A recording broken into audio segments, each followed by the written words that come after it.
Assim nos diz o texto da palavra de Deus. O terceiro anjo tocou a trombeta, e caiu do céu sobre a terça parte dos rios e sobre as fontes das águas uma grande estrela, ardendo como tocha. O nome da estrela é Absinto, e a terça parte das águas se tornou em absinto, e muitos dos homens morreram por causa dessas águas, porque se tornaram amargosas. O quarto anjo tocou a trombeta e foi ferida a terça parte do sol, da lua e das estrelas, para que a terça parte deles se escurecesse e, na sua terça parte, não brilhasse tanto o dia como também a noite. Então vi e ouvi uma águia que, voando pelo meio do céu, dizia em grande voz: Ai, ai, ai dos que moram na terra, por causa das restantes vozes da trombeta dos três anjos que ainda têm de tocar. Vamos orar ao nosso Deus mais uma vez.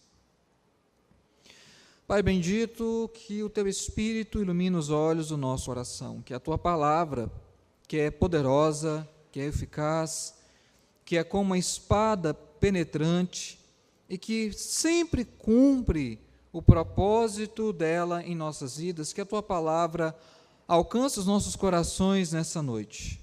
Este é o momento, Senhor, mais importante do nosso culto, em que Te adoramos ao ouvirmos, pensarmos e nos dispondo, ó Deus, a praticarmos a Tua palavra. Meu desejo, ó Deus, é que o Teu povo reunido aqui nessa noite e aqueles que nos assistem sejam, ó Deus, de alguma maneira alcançados pelo Teu Espírito. E este Espírito que nos convence, que habita em nós, venha nos conduzir em toda a verdade e a toda a verdade. Abençoe, ó Deus, a Tua igreja que se chama pelo Teu nome, este reino de sacerdotes, essa nação santa, povo de Tua propriedade exclusiva. Abençoe estes, ó Deus, para que a Tua palavra habite ricamente em todos eles, em todos nós. É o que nós Te pedimos, ó Pai, nós choramos em nome de Cristo Jesus. Amém. No ano 2000, bem na virada, entre os meses de janeiro a abril, aconteceu na cidade de Cochabamba, na Bolívia, uma revolta popular que ficou conhecida como Guerra da Água. Não sei se você já leu, já ouviu falar sobre isso, inclusive fizeram um filme sobre essa Guerra da Água. Naquela cidade, na Bolívia, o abastecimento de água ele era dado como uma concessão para uma empresa norte-americana e dada pelo governo da Bolívia durante 40 anos. Só que o preço da água dobrou em um curto período de tempo. Fora isso, houve uma grande dificuldade do abastecimento de água, casas, comércios, pessoas estavam ficando sem água. E você talvez já tenha ouvido falar que na Bolívia raramente, muito raramente chove. E isso faz com que as pessoas não tenham água para as coisas mais básicas, que é tomar o banho, fazer a comida, coisas simples. E então a população se revoltou e começaram a fazer barricadas, barreiras no meio da cidade, pedindo para que o governo intervisse, não mais desse aquela concessão à empresa norte-americana. E foram 3 meses, a tal ponto que o governo da Bolívia declarou na cidade de Cochabamba estado de sítio. A cidade ficou isolada, várias situações, mas o povo não arredou. Eles foram até o final, até que após 3 meses do início da revolta, em abril, houve então a concessão, o governo revogou todas as leis que davam concessão à empresa norte-americana e novamente assumiu a responsabilidade pelo abastecimento de água. Mesmo assim, você deve saber que a condição de água é precária na Bolívia, porque as pessoas têm muita dificuldade a acesso a isso. Primeiro, chove muito pouco. Segundo, as fontes de água elas são muito distantes, às vezes, das cidades. E a população mais pobre dessas cidades, não raramente, tem que fazer túneis, entre outros canais de irrigação, para poder ter o acesso mínimo. É uma situação como essa aconteceu na Bolívia, a Guerra da Água. Talvez no nosso Brasil seja impensável, porque o Brasil tem a maior rede hidrográfica de abastecimento de água doce. Aqui a gente pode dizer que algumas formas de se esbanja, né, em água. É muito comum você passar, como eu fui na semana passada aqui no interior de Goiás, e ver as fazendas usando aquela irrigação através de pivô, jogando água e mais água. Aqui o país que tem a abundância desse recurso, mas é um privilégio. Na maior parte dos países, a questão da água é uma questão muito séria. Países, regiões inteiras que têm pouco acesso a esse abastecimento. E você pode pensar que esse seja apenas uma notícia de um noticiário, de uma história de um vizinho nosso aqui da América do Sul em algum momento distante, mas não. Essa é a realidade do mundo, em que as pessoas vivem de forma precária, têm dificuldade de abastecimento nas coisas básicas, e até mesmo aquela água que essas pessoas têm é uma água meio insalubre. Muitas vezes ela não é adequada em termos de parâmetro químico, biológico, para o consumo humano, mas não existe outra opção. É essa a opção que as pessoas têm. Mas é exatamente desse tipo de situação que nós estamos vendo aqui no texto. Embora numa linguagem simbólica, como é o livro de Apocalipse, embora em eventos que sejam talvez de maior extensão, o que Apocalipse está mostrando para mim e para você é que essas situações menores, talvez de menos expansão, em outros lugares, são o cumprimento ou já foram de alguma maneira preditos pelo Apocalipse. As trombetas, que nós já estamos aqui na quarta trombeta, nós vamos, no próximo domingo que eu pregar, encerrar a quinta e a sexta, essas trombetas sinalizam o julgamento, o juízo de Deus sobre a humanidade incrédula, endurecida, que mesmo diante do sofrimento se torna mais endurecida e não quer converter-se, não deseja voltar-se para Deus. E há essa relação entre a justiça de Deus e a pessoa ficar endurecida. A ideia é assim, o sofrimento na vida de alguém que não tem Cristo, torna a pessoa ainda mais endurecida, ainda mais decidida a não entregar-se a Deus, a não voltar-se para Deus. O sofrimento na vida do crente o aproxima de Deus. Por isso que nós vemos aqui nas trombetas, nos selos, nas taças, que nós vamos falar mais para frente, exatamente essa ideia de que a humanidade, quando ela sofre, não significa que ela vai se converter e se voltar a Deus, significa, pelo contrário, que essas pessoas vão procurar a distância, a maior distância possível, se é possível ainda, do nosso Deus. E é por isso que é importante entender essas trombetas, porque elas nos dão a maneira como nós vamos ver, interpretar, ler a nossa própria realidade. Lembrando que o exemplo que eu acabei de usar é um exemplo da Bolívia no ano 2000. Mas o nosso próprio país vive estiagens e situações como essas, e não adianta querer apenas culpar o governo, culpar a gestão dos recursos públicos, dizer que isso é histórico no Brasil. Apocalipse nos diz mais, a justiça de Deus, o fato de que Deus quer mostrar o seu atributo, a sua grandeza ao mundo, é o que explica, entre outras coisas, situações como essa que eu acabei de dizer. E é por isso que nós vamos olhar a terceira e a quarta trombeta. A terceira trombeta do verso 10 ao verso 11, e a quarta trombeta no verso 12 e verso 13, para nós podermos aqui pensar um pouco como igreja, como servos de Deus, aqueles que já creem em Cristo, sobre a forma como o mundo ele está em trevas e a responsabilidade da igreja no mundo em trevas.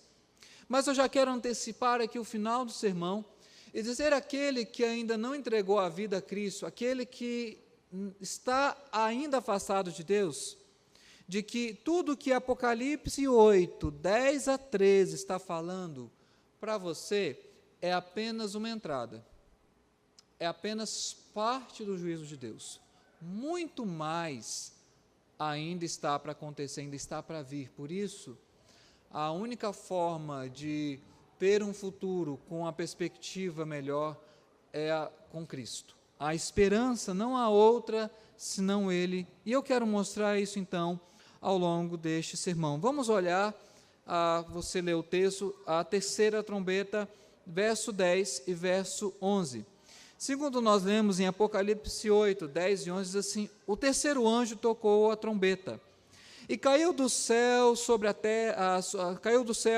terça parte dos rios, e sobre as fontes da água uma grande estrela ardendo como tocha.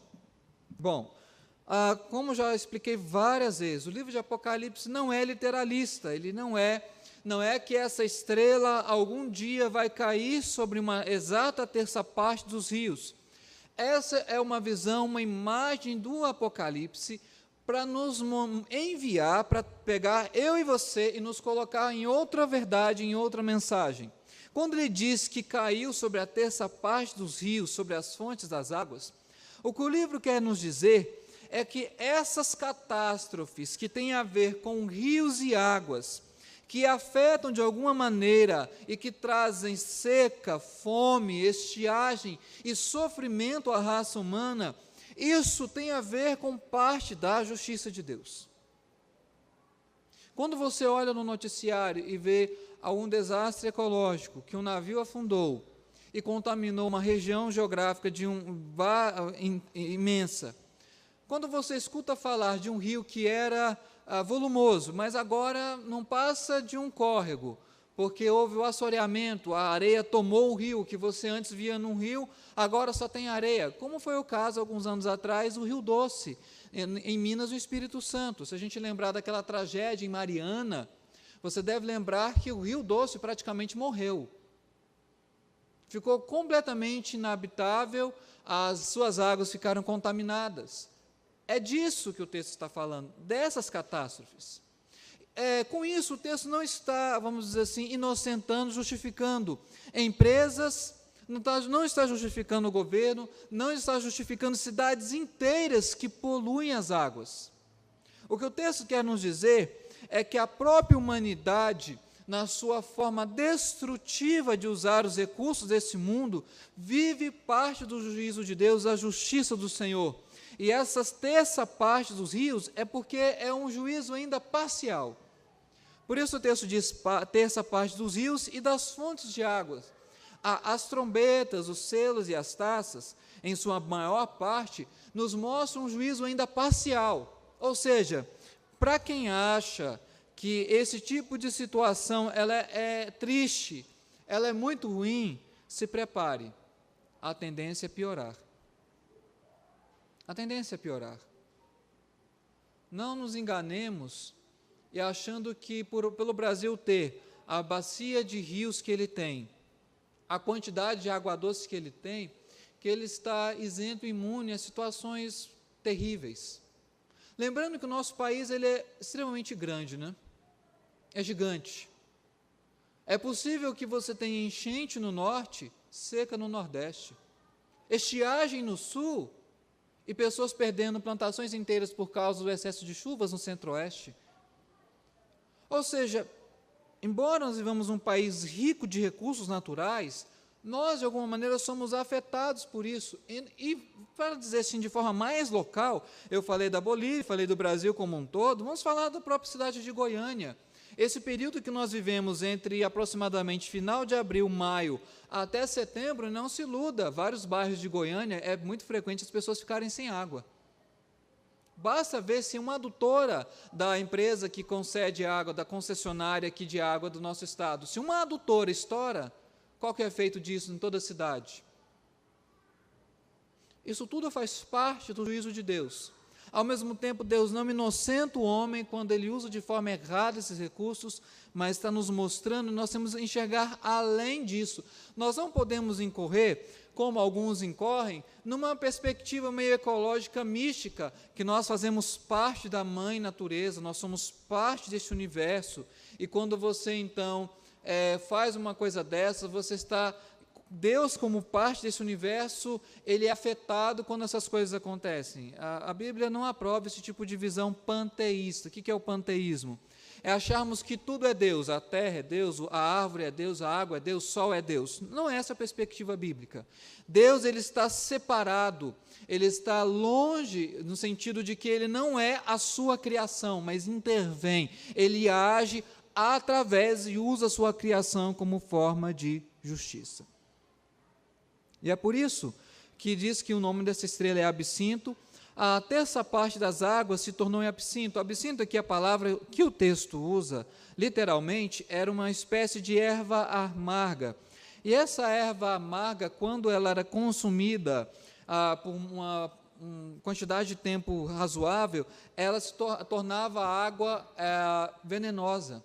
O que o texto quer dizer no verso 11 é que as águas se tornam venenosas e amargas por conta dessa estrela. Isso leva a gente, todos nós, para Êxodo. Mostra para nós como em várias situações as águas do Egito se tornaram sangue. Não dava para consumir. Mais na frente, o povo de Israel chegou a um lugar que tinha águas amargas e deram aquele nome chamado Mara.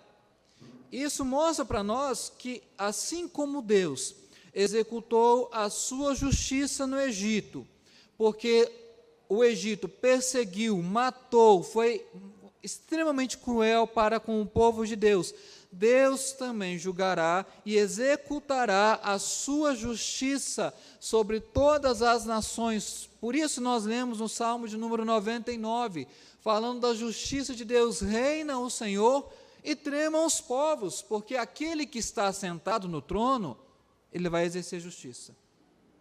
Ele vai exercer a justiça porque é a forma dele mostrar que as coisas estão chegando para um fim.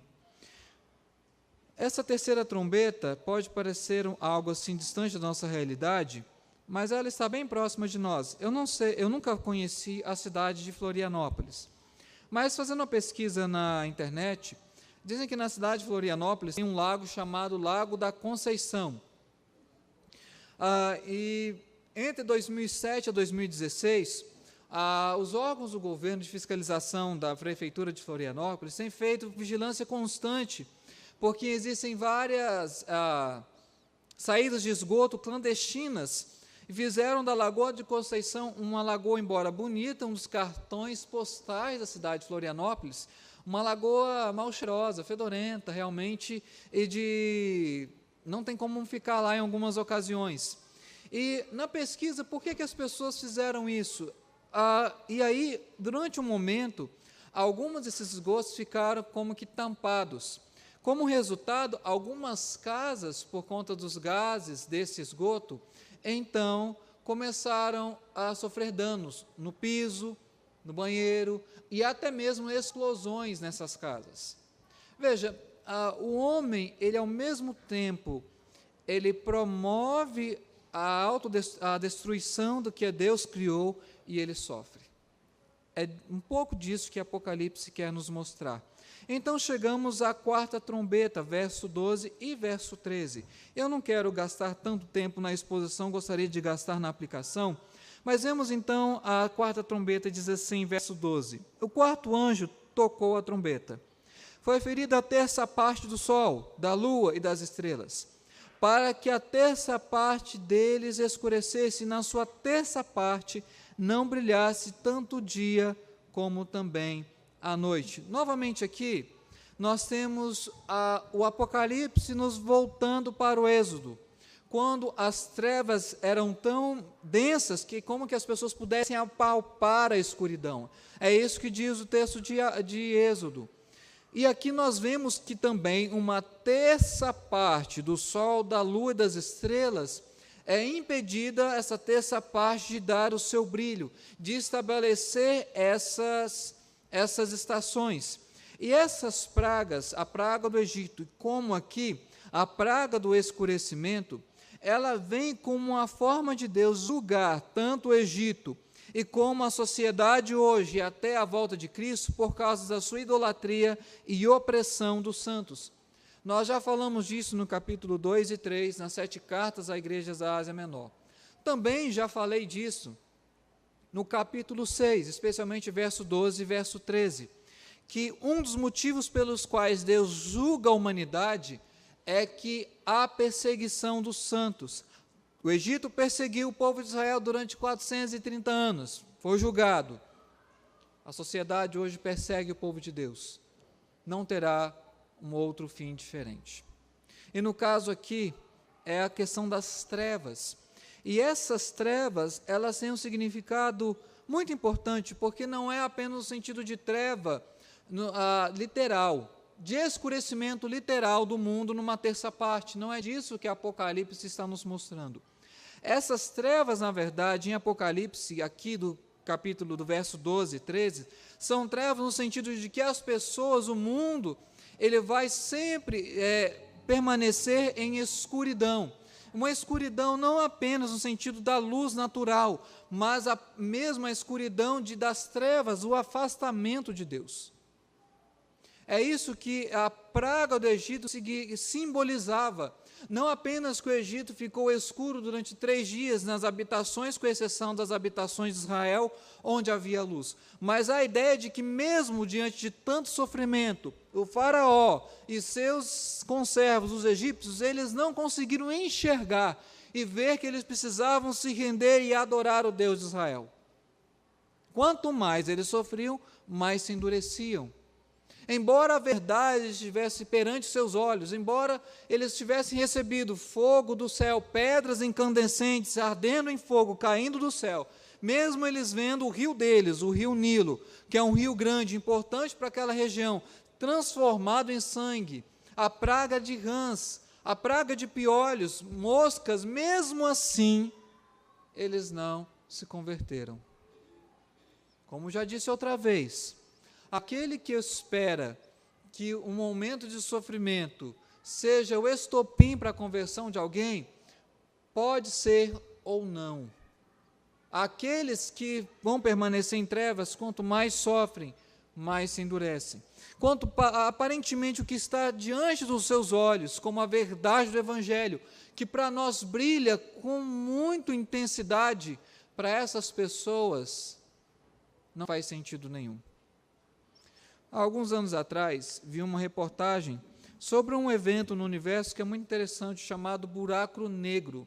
Não sei se você já ouviu falar. O buraco negro, ele pode se formar quando uma estrela morre. Não sei se você já ouviu falar disso, mas as estrelas que nós vemos no céu, porque algumas são vivas, outras já morreram, e nós só vemos que elas morreram agora, e sendo que elas morreram há milênios atrás. Quando uma estrela morre, é possível que ela forme um buraco negro. O buraco negro é como se fosse um lugar onde não passa luz, onde tudo ele se acaba. E essa concentração do buraco negro é alguns chegam a dizer que esse buraco negro, quando ele se aproxima de um planeta ou de uma estrela, aquele planeta e aquela estrela morrem. Mas eu só tranquilizar você que aqui na Via Láctea, nossa galáxia, não tem nenhum buraco negro por perto. Então, não é pelo buraco negro que o mundo vai se desfazer. A Bíblia já disse, vai se desfazer pelo fogo. Então, não fica alardeado, nada disso. É algo que está bem distante. Tá? Feita essa observação para te resguardar e te tirar o medo, alguns falam que o buraco negro ele é como se fosse um reciclador do universo. Quando uma estrela ela está na sua fase final de vida, ou um planeta, é comum, e eles já detectaram nos milhares de buracos negros, que funcionam como se fosse um reciclador do universo. Veja bem, ao estudar esses fenômenos, alguns cientistas, astrônomos, vão estudar o buraco negro para entender a origem do universo. Alguns falam do Big Bang, entre outras teorias, que é a teoria de que o universo começou com uma explosão. Tudo que foi criado começou com uma pequena explosão. Só que seria muito mais fácil, não seria muito mais lógico pensar que o buraco negro foi algo arquitetado por Deus para que o universo tivesse como que se fosse uma reciclagem? Pensar que Deus deixou nesse universo um instrumento para que estrelas e planetas que estão morrendo pudessem ser de alguma maneira reciclados ou renovados? Vejam, como há algo que pode estar diante dos olhos de alguém e a pessoa está endurecida, obscurecida, como se estivesse em trevas. E aqui eu quero caminhar então para a nossa conclusão. Primeira conclusão, que a separação espiritual de Deus é exatamente isso que se traduz e é o endurecimento. Quando a pessoa ela fica teimosa, ela mesmo entendendo com a sua mente a verdade do Evangelho, ela não se rende a Cristo. Essas trevas que a quarta trombeta fala são trevas figuradas. elas foram colocadas aqui para nos lembrar que a situação daquele que ainda não foi alcançado por Cristo é a situação de alguém que está em trevas. Segunda conclusão, nós entendemos que o juízo de Deus no presente tempo ainda é de caráter parcial. Há muitos que acreditam que, encerrando esse período agora da igreja, nós vamos passar a viver uma era, um momento dourado, de paz, prosperidade e harmonia entre as nações. Mas parece difícil acreditar nisso quando a gente lê Apocalipse. O que Apocalipse nos mostra é as coisas se intensificando da justiça de Deus. Tanto o juízo de Deus se intensificando, como o endurecimento das pessoas. Terceira conclusão, essa é a definição do nosso mundo. O mundo está em trevas. Por isso, Cristo fala que Ele é a luz do mundo. Por isso, João diz no início do seu evangelho que a luz veio ao mundo e as trevas não prevaleceram contra ela, porque muitas pessoas que estavam em trevas compreenderam a verdade, creram em Cristo e foram salvas, mas outras continuaram em trevas. Essa é a definição de alguém que ainda não foi convertido a Cristo. Essa pessoa está em trevas. E é exatamente essa razão que leva a igreja a anunciar o Evangelho. É exatamente essa razão que tem que levar você a falar de Cristo para aquele que está como essas pessoas aqui do texto, em trevas, que não foi alcançado pela luz do Evangelho. É dessa forma que você tem que ver as pessoas que te rodeiam. É um hábito, às vezes, da igreja, ver as pessoas incrédulas como se fossem apenas inimigas, combatentes e militantes de teorias, de filosofias mundanas pervertidas. Embora elas sejam militantes e combatentes, não é só isso. São pessoas que não viram a luz de Cristo, a verdade do Evangelho de Cristo morto na cruz, aquele que ressurgiu, ressuscitou ao terceiro dia, está à direita de Deus e virá para julgar. É desse Cristo que as pessoas precisam, é esse Cristo que nós temos que pregar. O mundo jaz em trevas, e a igreja que conhece o Evangelho, creu no Evangelho, tem que anunciar o Evangelho, para que a luz de Cristo possa brilhar no coração dessas pessoas. É apenas através de Cristo que as pessoas serão curadas da sua cegueira espiritual.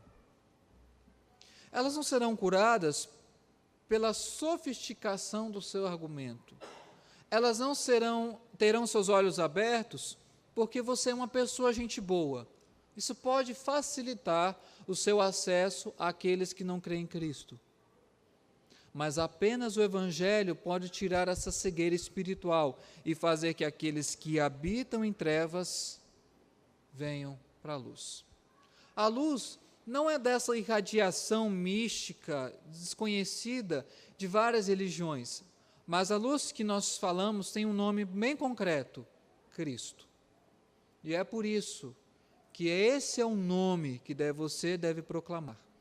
Ao mesmo tempo, talvez há quem esteja me escutando nessa noite, e também, como essas pessoas que o livro de Apocalipse disse, e ainda está em trevas. Que a verdade do Evangelho e a luz de Cristo não raiou. Mas pode ser que pela graça de Deus, você hoje que me escuta, passe a entender essa mensagem, passe a compreender o que exatamente eu estou falando. E a minha oração é para aquele que não é cristão, que não foi regenerado, não tem uma nova vida, agora em Cristo, possa enxergar o nosso Salvador. Possa entender por que o cristão, ele vive nesse mundo, mas parece que o coração dele está em outro lugar. Você pode passar a entender porque que para um cristão o dinheiro, as coisas desse mundo não deveriam ser e não são mais importantes, porque Cristo é tudo em nós e tudo para nós. E eu espero que todos aqueles que Cristo, um dia na eternidade, escolheu, e por aqueles que Ele morreu, hoje sejam alcançados por esse Evangelho. Pois é esse Evangelho que vai tirar as pessoas das trevas e trazer para o reino do Filho, o Filho do amor de Deus que morreu por nós. Vamos orar mais uma vez?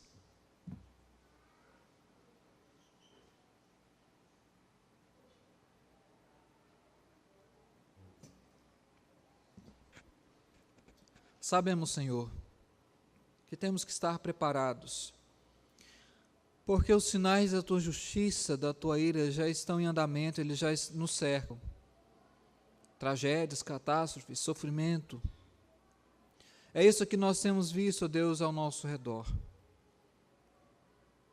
Te agradecemos, ó Pai, porque esses sinais, em parte, nos mostram, ó Deus, que tudo tem um propósito, que o fim está próximo, que o retorno do nosso Senhor a cada dia se aproxima. Isso nos traz esperança, alegria e confiança, porque a nossa herança não é desse mundo, mas da vida eterna, da salvação. Tendo a convicção, ó Deus, que se partirmos desse mundo, se morrermos, e quando morrermos, estaremos com Cristo.